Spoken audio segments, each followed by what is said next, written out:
In this episode, we talk about working from home, or the car, or the caravan, or the boat, anywhere you might be, and cultural competence that goes with it. Stick around.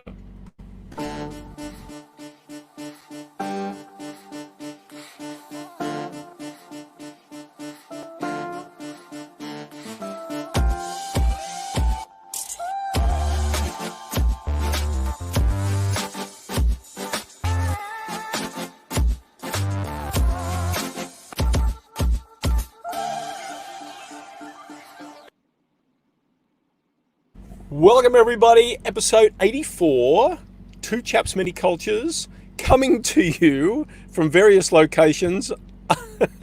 uh, where are you, sir? Undisclosed location. This Well, undisclosed in location. my office, obviously, can't you tell? Absolutely, See, absolutely. there's a bookshelf right there. This is where you need somebody needs to come up with a green screen for a car. This is the new new normal in virtual communication. Well, The as you green can screen see thing. here, in my name tag says WFC. Not work from home, it's work from car. Work from car. Very good, very good. Yes, and what has prompted of the chain of events? Well, Of course, it's forced, isn't it? no, it's completely my flexibility in behaviors, right? Okay. Yes, of course.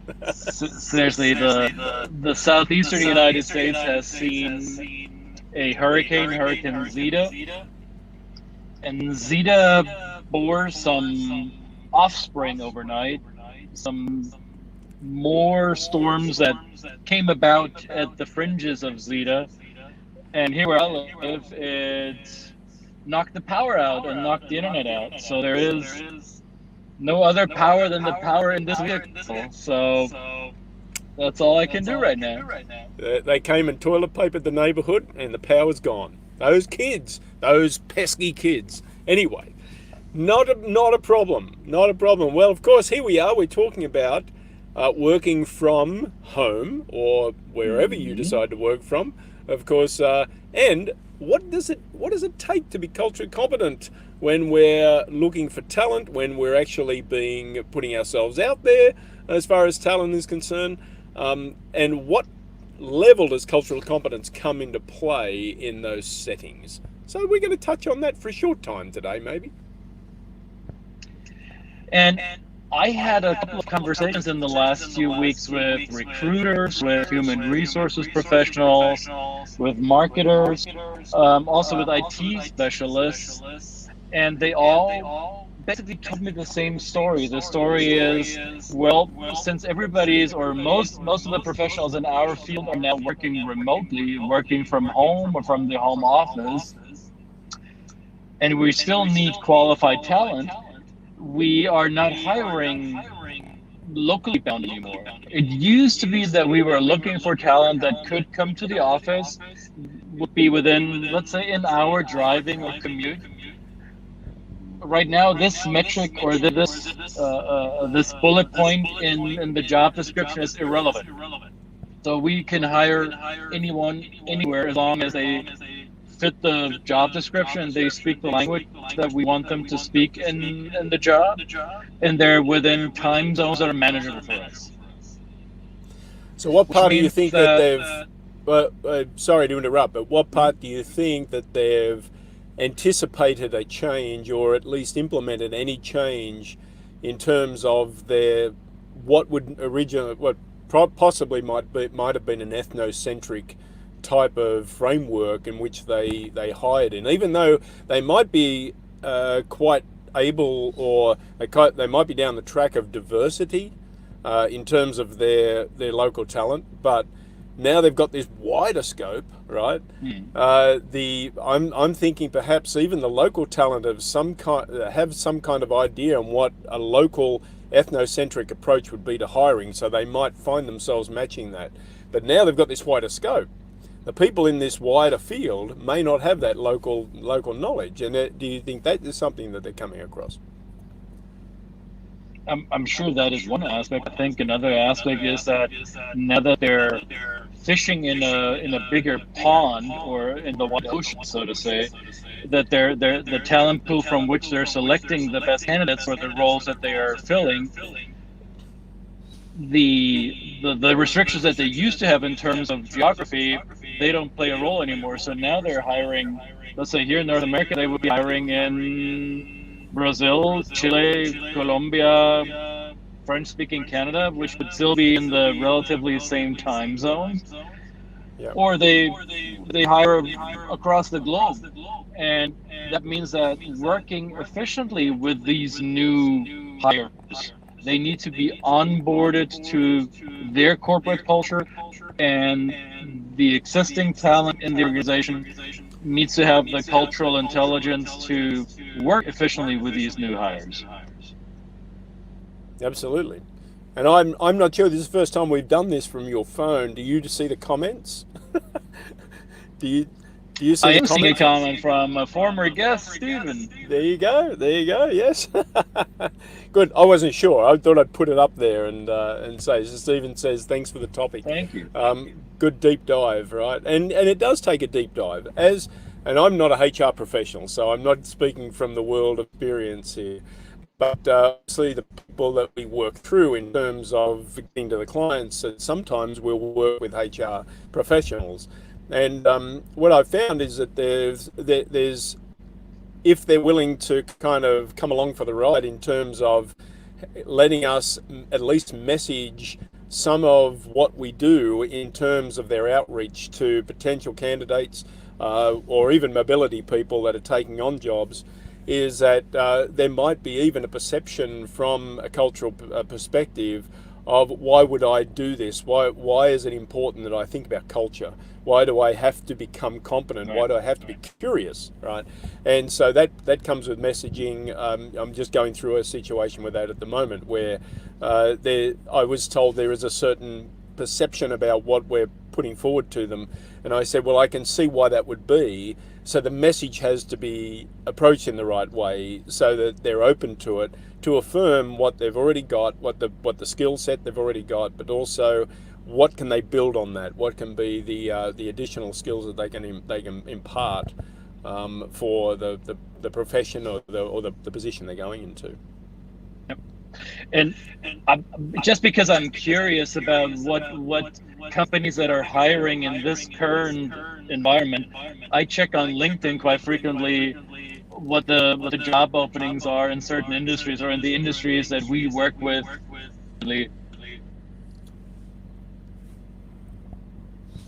Oh, disappeared. Well, I'm not sure. There you go. You're back. You're back. Somebody called you, didn't they? Of course, somebody called me. Despite the do not disturb, it does not matter. Technology. So let this be a lesson. Working from a car adds another few obstacles. So here's what I was gonna say. So I'm looking at these job descriptions that are posted online, and one common denominator I see across the board, what employers are looking for now is great flexibility, great communication skills, great skills with virtual communication tools. I read a lot about we need somebody that has a proven track record of empathetic behavior, being well versed with inclusion and diversity. So all of these factors that touch our work and that we've been preaching from the top of the towers for years, they have permeated the workplace already. So in this current environment, there is no more, this would be a nice to have. This is what they put in the bullet points of, this is what we look for. Right. Don't bother calling us or applying if you don't have this. Right?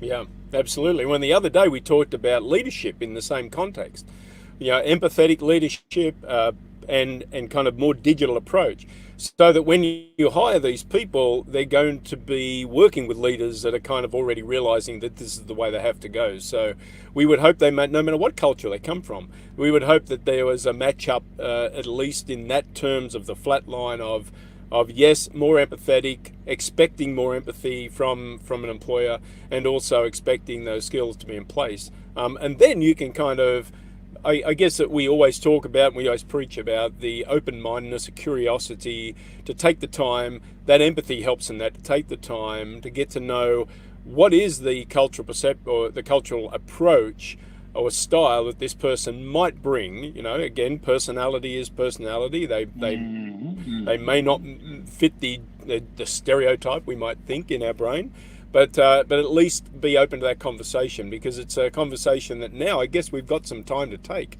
You know, when we've got a little bit more scope in the digital realm. Yeah. Plus, I think hiring processes right now may not be as high pressure, time sensitive as they used to be, because the economy being as it is, when somebody hires in this market right now, in a pandemic market, I would suspect that they vet their candidates a little more thoroughly than they used to, if it's not an essential position that needs to be filled immediately. So that leaves the hiring process with a little bit more buffer time to do some of these cultural and personality assessments. Not that companies haven't been doing those already, but I think companies that haven't been thinking about this in the past may think about this now.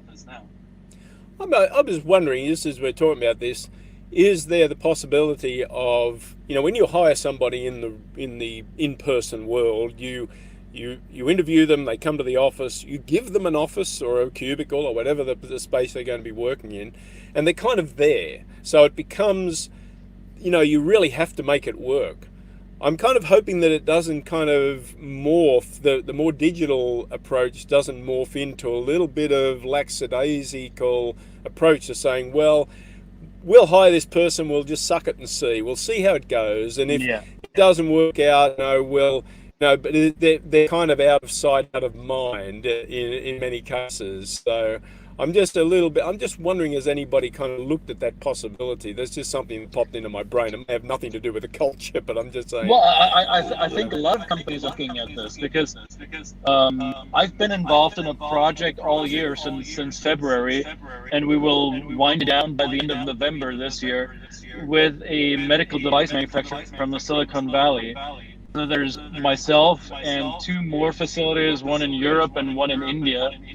And we've been working with their IT support staff, which is dispersed remotely all across North America, all across Central Europe, and in Central India. So their work has been, or their work with each other has been virtual for a long time. Right?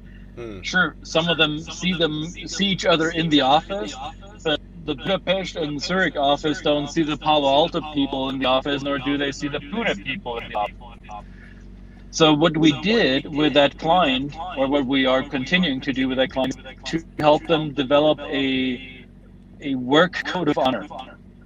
So how do we want to communicate with each other in light of physical separation and in light of pandemic restrictions? So what will be our company typical behaviors that we as a team adhere to? And everybody gets a voice, and we're distilling it for them, with them. So we're not doing the work for them, but we're facilitating a conversation that allows them to distill their code of honor, their joint rules of engagement, so to say. Yeah, well, that'd be interesting would that be a document that they would do? Yes. Is it something that's distilled down to maybe a couple of points that somebody can slap on their, on their board near their computer?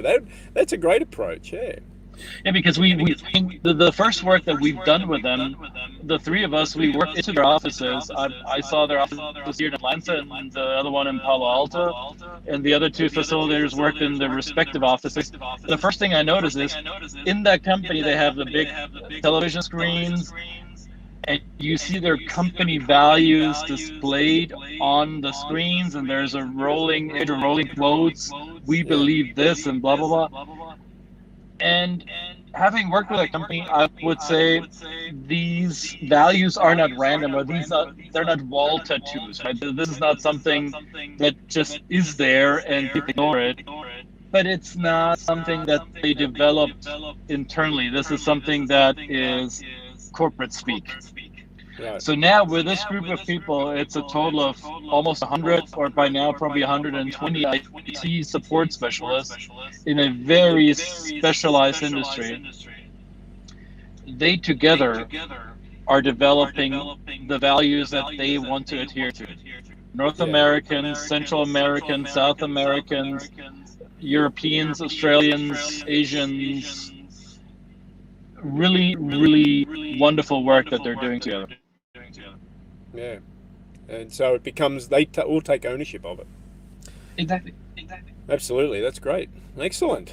Well, what a great example. I think that's something that everybody could. We do. When we're visiting offices, you see a lot of those. They're in there to they're in peripheral vision, but they're there for a purpose to kind of just to see that this is a goal, this is our vision, these are our values.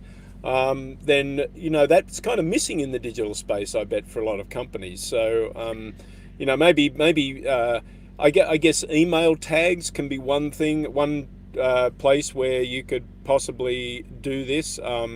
Because what we're talking about is cultural competence here, but there's some things that are ubiquitous across cultures, and visual things that come up possibly that is distilled and that you've had some input into is really something that we would respond to. So even email signatures, even collaboration software. If I'm on a couple of collaboration software teams, and I find that every now and again somebody puts up a sticker or a meme or something that communicates that general kind of feeling, and it just kind of becomes a bit of a sense of attachment. Everybody comments on it, goes, "That's great. That's a good reminder," and so that's something that is culturally ubiquitous, but still making sure that everybody's got buy-in is a great way to approach it. Yeah. I agree, because then it becomes the group's behavior, not something that they're told to do by the HR department or by the C-suite, right? So it's organically grown from within the group. What this company has recognized is that with the virtual work plus the work from home due to the pandemic, a lot of the water cooler talk is gone. A lot of the, hey, checking in with you on the shop floor or in the hallway or at the coffee maker. So that is gone. So what they decided to do, especially the relationship culture in India, said we need to get to know our American and our European counterparts. We don't know enough about them. It's hard for us to build a trust level with them if we don't get to know them better. So what they've decided to do is let's create a virtual water cooler. So project teams, they carve out their own 30, 45 minutes during the week.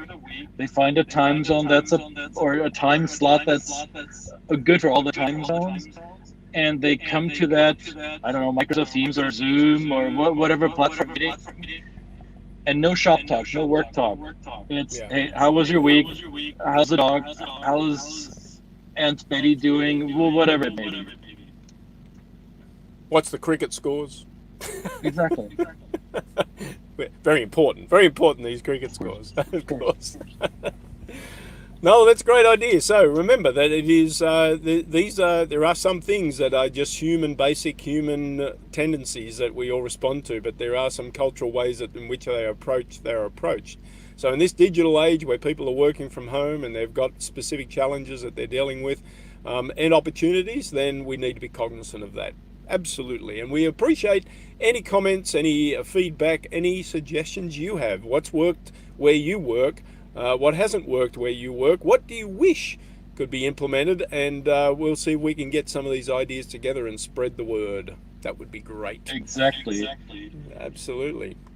So, plus, this whole storm thing has created a new opportunity for everybody's watching, because I was supposed to host a webinar today on the topic of IQ plus CQ plus EQ.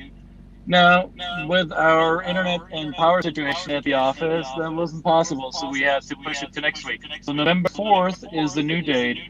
Yes. You'll find it. I'll post it on all the socials, so you still have time to sign up, because we're going to highlight some of the skills you will need in this work from home, work from car, or work from, I don't know, grandma's house, through the lens of culture and personality. Absolutely. A nice cabin in the woods would be cool, with a, Yeah. How about a cabana on the beach? That'll work too. That'd be very nice. That'd be very nice. Absolutely. Or a boat. Boat would be good. A wave board. The mind boggles. A bar, if we could go to a bar. There was actually there was. I saw an example of this. I think it was in Ireland, where obviously bars and restaurants are struggling now, and there was a an initiative to open up bars for people who were just sick of being at home. Right? I mean, we're at home and we're working. Sometimes, I even did it when I was working from home, where under normal circumstances, I would just go to a coffee shop and just sit there because I wanted to be around people, right? And in this particular case, it's not so much about being around people, it's just being in a different atmosphere. So some of the bars, and especially I think it was Ireland, because they have those little kind of cadars, the little nooks inside the Irish bars where people could kind of close them off, but people could sit there, and I guess maybe they gave you a pint as well if you wanted to. You didn't. Maybe if you're at work, you didn't have that in the camera. You just had off to the side. But would that be an issue to have that in the camera? Well, for some posters it might be. Probably would be for Ireland. Yeah, probably would be. It'd be like where the first question out of everybody's mouth: where is your Guinness? To be very stereotypical. All right, guys. Thank you very much. Another episode in the can. Episode 84. Hopefully. Power back tomorrow. Get yourself connected if we can. If not, we'll do it again. Who cares? We'll be back in some way, shape. It's about turning up every day. Thank you for turning up every day. See you guys. Bye. See you.